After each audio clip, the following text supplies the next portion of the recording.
Along to this. I hope you enjoy the free lunch. We're going to be doing a little talk today about history's answers to human fears, and we're at the Christian Union, so it's going to be from a Christian perspective. But yeah, there'll be a chance to ask questions at the end as well. So we use a website called Slido. The code is on there, so just look that up on Google and put the code in. Feel free to send in answers any point during the talk or afterwards, and there'll be time for discussion as well. So yeah, today we're hearing from Rosie. So Rosie, can you tell us a bit about yourself? Yeah, hi, good afternoon everyone. As Lily said, my name is Rosie. I was a Nottingham student here back in the day from 2007 to 2011. I lived in Sherwood Hall and I studied theology. Since then, I have spent most of my, working life working for a church, especially with university students, and for an organisation called Christians in Sport. Now I live in Basingstoke with my husband, and if anyone saw a little toddler running around trying to pull down all the decorations, that's my little girl, and that's who I spend most of my time with. I look after her, is what I spend most of my time doing. Brilliant. I'll hand it to you. Thank you. Sorry for slight confusion there. Today's talk is called Made to Know. And so I'm going to be looking at these questions. Is Christianity true? And does truth even matter? And just to reiterate the Slido code in front of me, any questions which prop up for you, do send them in, and after my talk I'll give a good few minutes of a break where you've got time to think of them and send them in then as well. Right, truth. So I've got a friend called Alex, and she at university, probably like lots of you, had a friend who was a Christian, and her friend was really trying to persuade her that Christianity is true. She was like, look, here's all the evidence, here's the arguments for the existence of God, this is how we can know that the Bible is true. And Alex was like, do you know what, I don't really mind. I don't really mind if it's true. I don't really mind if the stuff really happened. Really what I want to know is, does it make a difference to life? Is it good for society? Does it make Christians better people? Is it good for our world? Is Christianity true? But actually, does it even matter whether it's true? Does it matter if anything is true?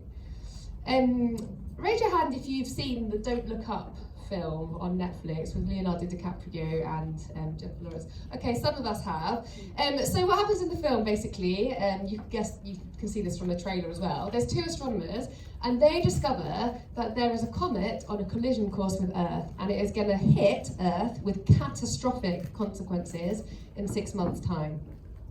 Their job, these astronomers, is to try and tell the world about this, to warn them, to stir them into action, because there is still time to divert its course and to save the Earth. But people don't want to know. They're like, that's a bit of an inconvenient truth in my life right now. How is that going to affect our economy? And I don't have time to think about that. And actually, the thought of that, something coming to destroy the Earth, that makes me feel bad. So could you just not talk about that, please? And the point of the film is that that's ridiculous. And no matter how people feel about the news, that doesn't stop it being true. And the comet collides with the Earth, and it's all over. They built that film as an illustration for climate change. But I'm just going to use it quickly to illustrate how we can respond to the claims of Christianity. Because sometimes we might think, look, I don't like how that makes me feel. I don't like the sort of things that I might have to change or give up to be a Christian. And actually, it's a bit of an inconvenience to my life to have to respond to that right now. But look, how we feel about it doesn't actually change whether Christianity is true or not.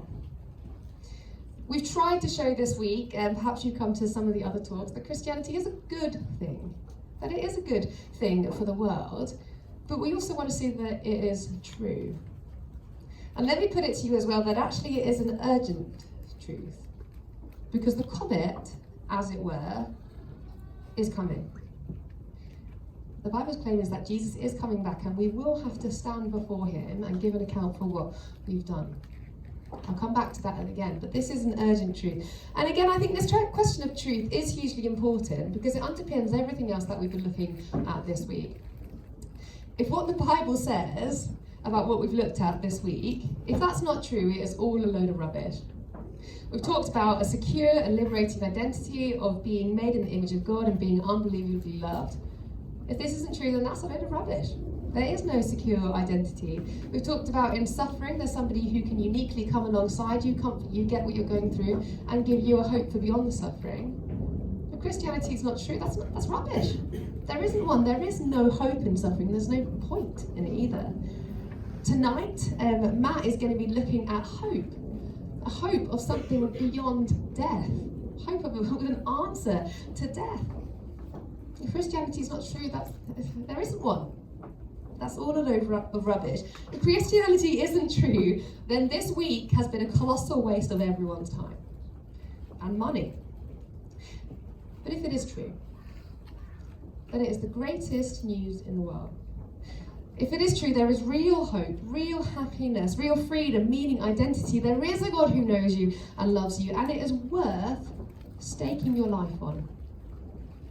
And it is necessary to stake your life upon. Because Jesus is coming back. Let's just think about the nature of truth a little bit more. And what role does truth play in our culture today? Well, it's an interesting role, isn't it? As many of us know, 5 years ago, the word or words of the year are fake news. We're so content with people creating their own truth that it actually became the word of the year. You create your truth, I'll create mine. But are we really content with that? How content with that are we? Because actually, don't we care about truth a great deal? We want to know the truth, and authenticity is one of the highest values of millennials and other generations as well. We want to know what we can trust. We want to know what is lies. We want to know what is true truth. That is why people were so upset with Partygate, right? Boris, just tell us the truth. We want to know what actually happened. Enough of the lies. But on the other hand, when someone makes a claim about truth, we do get a bit suspicious, don't we? We get sceptical about those who claim to have the truth, and we feel uncomfortable when what we think are arrogant people say that we know the truth about God. So now, people say we live in a post-truth world, where with truth, how we feel becomes more important than external facts. What is true for me is what matters. The individual becomes the arbiter of truth. And there's also a division in truth, right? And so I think people still believe in objective truth, in that there is some which is out there, but you can find it by human reason, empiricism, the scientific method. So with stuff like science, maths, that's the sort of stuff that we can actually know. That's where we can find objective truth. And we can make truth claims about those things. What about other areas? Religion, politics, ethics? No objective truth about that, surely. Who can claim to have the truth about those things? To claim that would be arrogant, it would be dangerous, because surely it should be down to personal beliefs and subjective. This just helps us get along. There's different cultures, beliefs, standards, values. They're not right or wrong, they're just preferences, and so we can all live happily together. But doesn't it seem like Christians have failed to keep up with the times on this? Haven't we missed the memo that religious truth is subjective? Because Christians, because of the Bible, keep on stubbornly making these truth claims about Christianity. They say it's objectively true. They say it is true for everyone and that everybody needs to believe it. That is ridiculous. Who can say that in this day and age? Or is it? In a moment, we'll have a look at Christianity's truth claim, but I just want to unpack this idea of this division in truth again, subjective versus objective, or that there's facts and there's values, and that those are different. So first of all, that can be self-refuting, right? There's an inherent contradiction of saying, all talk of truth and religion or ethics is just opinion and not actually true. That itself is a truth claim, because you're saying it's true that there is no truth. Secondly, there's not necessarily a neat division between facts and values. If someone makes a racist comment, you don't just say, that's your opinion. Truth about values like racism or injustice, they matter, don't they? And with some values, you could actually say they are verifiable, like generosity, because you can see how much money somebody gives away, so you can actually tell if they're generous by that. And the third thing though, and I think this is the biggest problem, that actually we're struggling to even discern what is true and what is not. So as we go into more like subjectivity, more opinions, we open ourselves up to manipulation and fake news. One Guardian article said this: "The lack of a distinction between news and comment has imprinted itself on readers. Now they either cannot distinguish the difference, or, just as worryingly, even if they can, it would appear that they no longer care." It's saying we are losing the ability to discern truth. This means we can become easily manipulated or enslaved. But what if we brought God back into the picture? What sort of truth are we talking about there? Well, we've called this talk Made to Know.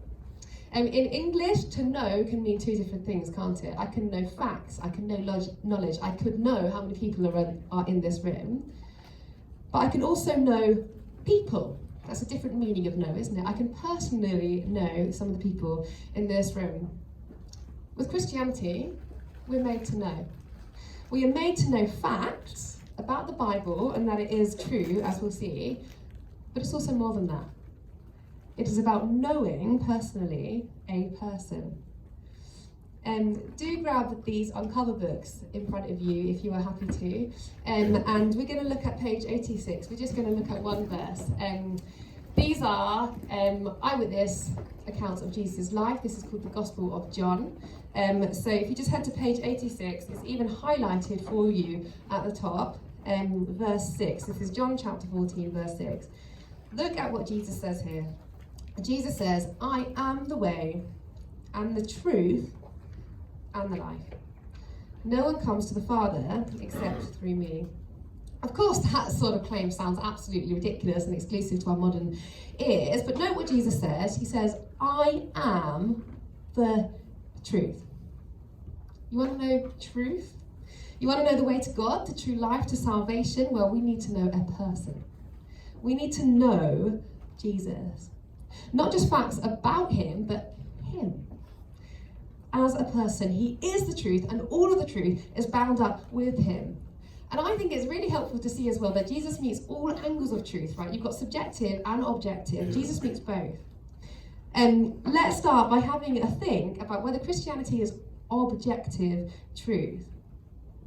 I was brought up in a Christian home, so I was always taught that the Bible is true. But of course, as you get older, you rightly start asking questions like, is it? How do I know that? And also I realised that loads of my friends didn't believe that. And so I wanted to look into it for myself and think, like, is Christianity actually true? So I did as much reading, as research as I could. And I ended up feeling really confident, actually, really convinced that it is. And we have got great grounding for it. It's not just a fairy tale. It's not just a myth. Now, I'm going to give a few headlines here about why we can think that. I can't go into everything. I've got just a few minutes, and many, many volumes and PhDs have been written on this sort of things. But I just want to give you a starter. Obviously, I'm not expected to convince you right here, right now, that it's all true, but at least to show you that there is some credibility and to whet your appetite to look at it further. The first way I'd want to think about how do I know it's true is I'd want to read it. Right? Starting with the Gospels is a great idea. See whether it holds up. See whether it sounds like something made up or if it makes sense to them. At the church where I used to work, a student called Neil turned up, and he had never been a Christian, had not heard about Christianity particularly growing up. Then something happened and he wanted some more answers to life. So he was like, I'm going to read the Bible. I'm going to give it a try. And he was like, oh my goodness. This just makes sense.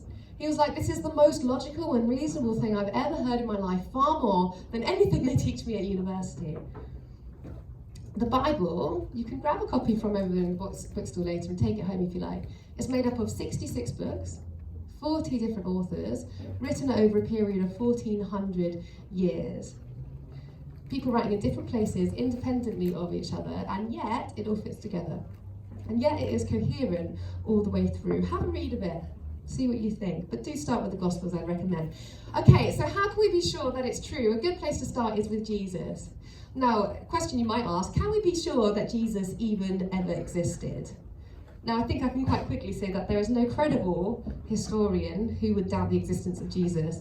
The guy who wrote this book, this is available for free in the bookstore as well, John Dixon, he is a historian, and he says, look, if you can find a credible historian who actually believes that Jesus didn't exist, I will eat my Bible. That is his challenge. And we are talking about the most famous man in the whole of human history, who, his life and death is the very reason that it is the year 2023 today. Okay, he existed, right? How would we find out reliable evidence about him? Well, the Gospels are a good place to start. If they're reliable, then everything else does really fit into place. Gospels, what are they? They're the first 4 books of the New Testament: Matthew, Mark, Luke, and John. And these are eyewitness accounts of the life of Jesus. The fact that we have 4 of them, by the way, is an absolute remarkable luxury given that period of time. That is a lot of evidence to go with. Okay, but so who wrote them? Written by people who, well, Matthew, Mark, Luke and John, people who were there at the time, people who witnessed or had access to eyewitness accounts. Can we trust them? Can we trust these authors? Well, I tell you what, they had absolutely nothing to gain by writing these things. There was no money, there was no glory in it, only criticism, ostracism and martyrdom. Why would they make it up? But weren't they written ages after the events actually happened? Well, they were written within a lifetime of the events in question. So people who saw these things happen were still alive. If Matthew or John or whoever had written something wrong in their account, people would be like, that didn't happen. I was there. I saw it.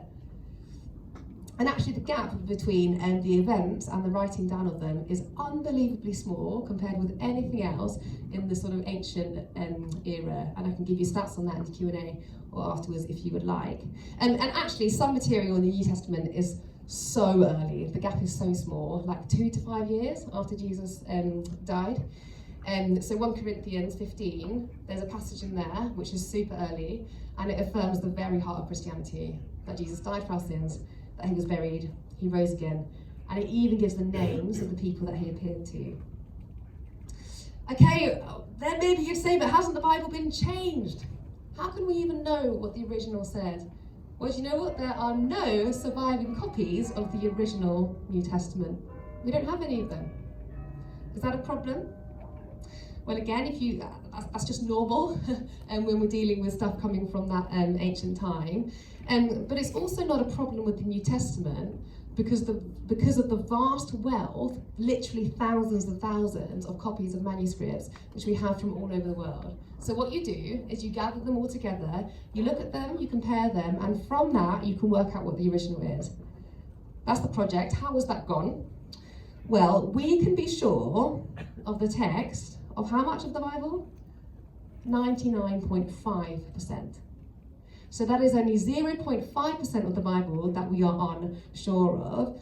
And if you want to find out what those bits are, it's no secret. You can open the Bible, it's there in the footnotes. It tells you which bits there's still a bit of doubt on. And those bits there's doubt on, it's not like, did Jesus die on the cross, did he rise again? There's no major doctrine of Christianity disputed whatsoever. Here's a quote from a scholar on that point. He says, to be skeptical of the resultant text of the New Testament books is to allow all of classical antiquity to slip into obscurity. For no documents of the ancient period are as well attested bibliographically as the New Testament. It blows everything else from that period out of the water. Jesus is also affirmed by evidence from non-biblical sources. We can talk about that later. From archaeology, from history. Yes, we still got some questions about some things in the Bible and how it fits together. But there are plausible solutions to them. And given the reliability of the thing as a whole, there's some times when we're like, actually, it is okay to give the benefit of the doubt, even when we're not entirely sure of the answer about that right now. Come back to me on the Q&A with that one if you like. Now, last thing on this objective side, because this is the very heart of it, right? Did Jesus rise from the dead? Is there evidence that Jesus rose from the dead? This is a massive question because even the Bible itself, Paul, who wrote most of the New Testament, he said, if Christ did not rise from the dead, your faith is pointless. It's in vain, it's futile. But if he did, it means the whole thing is true. there's a few facts which nobody disagrees on, right? No historians do. So everybody believed that Jesus lived, that he died, that he was buried, and that there is an empty tomb. Jesus' body has never been found, and you can start coming up with theories about what therefore happened to his body, and we can talk about them again if you like. None of them are particularly credible. Another thing which is historical fact is that people claimed they saw the risen Jesus. There was something which went down back then. Something happened. And again, in the very, very early material we've got, which was written very close to the event, it says that people saw Jesus. They ate with him. They touched his wounds. It says that 500 people saw him at once, and they even named those people, saying, go and ask them. And actually, another remarkable thing is that women were the first eyewitnesses to the resurrection. Why is that remarkable? These days it would not be, because, ridiculously enough, the testimony of women was not considered valid in a court of law, right? Women were not considered reliable witnesses. So if you were making something up, at least make it sound believable, right? Don't put women there, is what people would have thought back then. Final thing, something happened to the disciples. Something happened that made them change. After Jesus died, they were in hiding. They locked themselves away in a room. Then something happened which caused them to boldly shout from the rooftops that Jesus is alive. Again, to what gain of their own? Persecution, and for many of them, death, martyrdom. If it was a lie, wouldn't you have given it up before that would happen? But they didn't, because they believed it was true, because they'd seen it. Now, even if all of that history, if all of those facts which I put to you have all been uninteresting or have gone over your head or you got lost, no problem. Let me just listen to this quote. This is a guy called Tom Holland. He is a secular, skeptical historian, so he is not a Christian. He does a podcast called The Rest of History. It's really good listen. And he recently did some episodes on Jesus. Listen to what he said. I think there are lots of reasons why one might choose not to believe in God, and specifically perhaps not believe in the Christian understanding of God.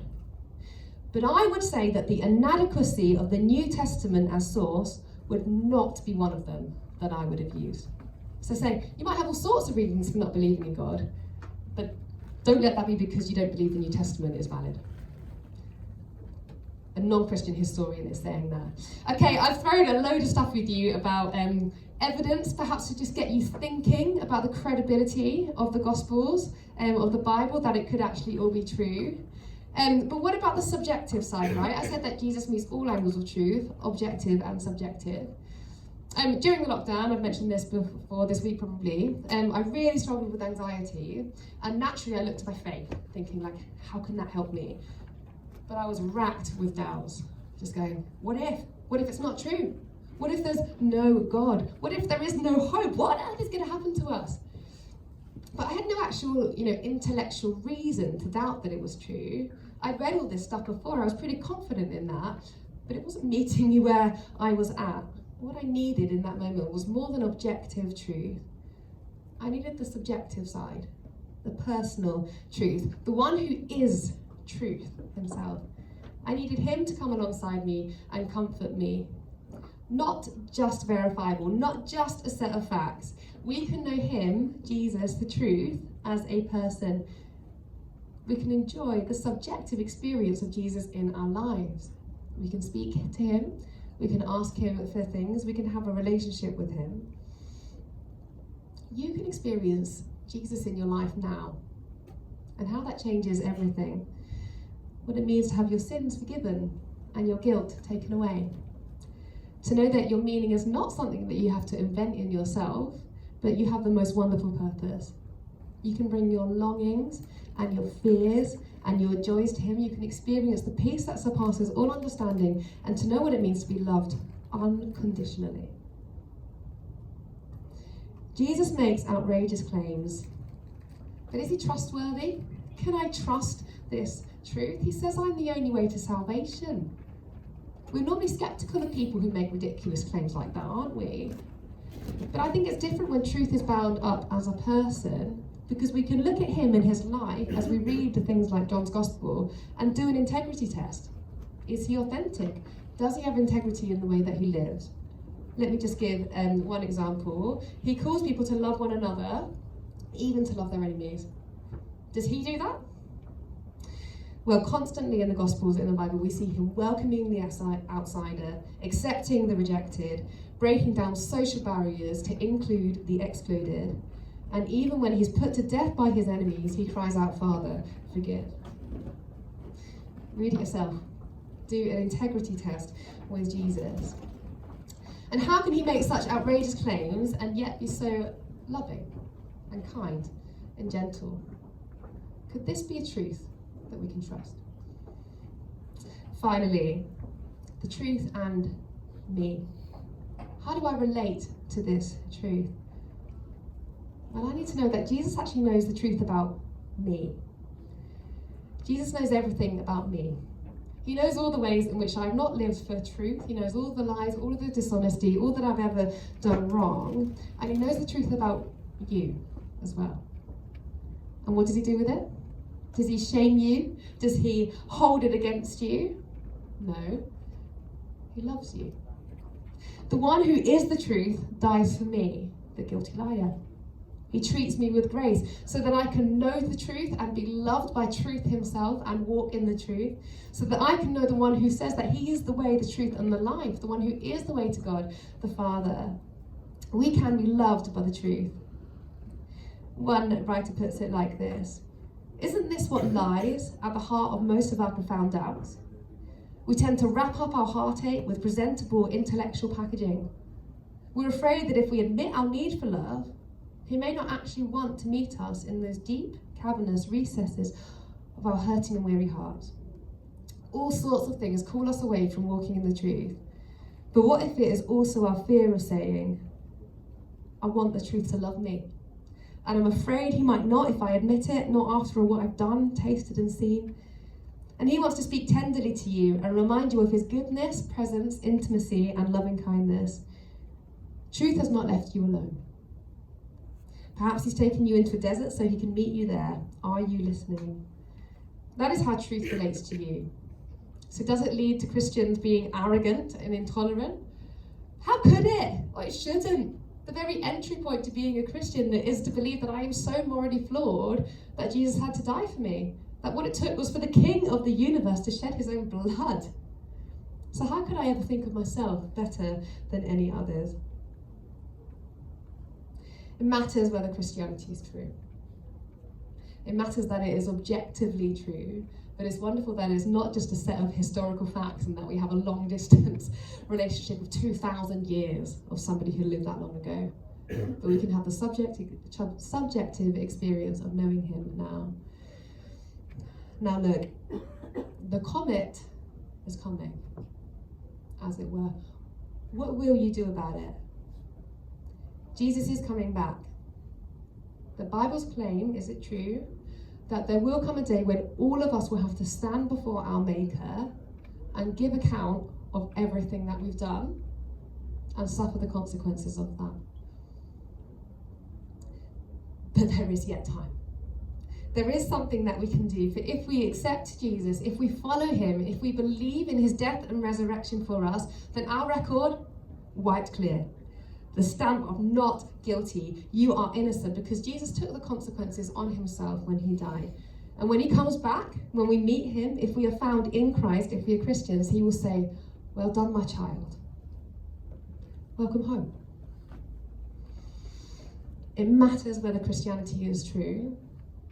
It's an urgent thing to look into. So let me challenge you. Look into it today. You might come to the conclusion that it's not true, but at least look into it. At least consider it, investigate it for yourself, and make sure you've got a good reason to not believe it if that's where you end up. thank you for listening. I'm aware I've thrown a lot at you during this time, so take a few minutes to breathe. There's a couple of things which you can do. So one is, please feel free to text in any questions through the Slido app. If you can't see the code, it is 5302875. Also, on your tables, you will find a QR code. What would be so helpful is if you use that and opened up the Google form, which will come off it. I've had the privilege of chatting to many of you this week, but I'll be gone in a couple of hours. But it would be lovely if you did want to find out more about this and to follow up, and the Christian Union can help you to do that. So if you fill in that form and just say something like, I want to find out more, and leave your contact details, then they will get in touch with you about that, nothing else, don't worry. But also that form is available for you if you have any feedback whatsoever about any of the events this week. They'd be very welcome to hear that. And you don't have to leave your contact details for that one. So yeah, please get those QR codes. Please feel free to send in some questions, and we'll have a look at them in a few minutes' time.